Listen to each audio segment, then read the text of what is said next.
નમસ્કાર, હું છું આપની સાથે નિધિ।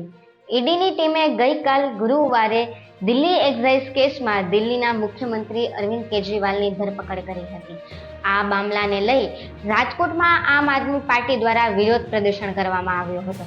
ભાજપ તેરી તાનાશાહી નહીં ચલેગી, જબ જબ ભાજપ ડરતી હૈ पुलिस को आगे करती है ના સૂત્રોચ્ચાર સાથે તેમણે વિરોધ દર્શાવ્યો હતો।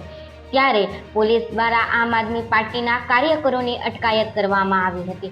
તો જોઈએ આગળ વિડીયોમાં કે આમ આદમી પાર્ટીના કાર્યકરોએ વિરોધ કેવી રીતના પ્રદર્શન કર્યો તેના દ્રશ્યો।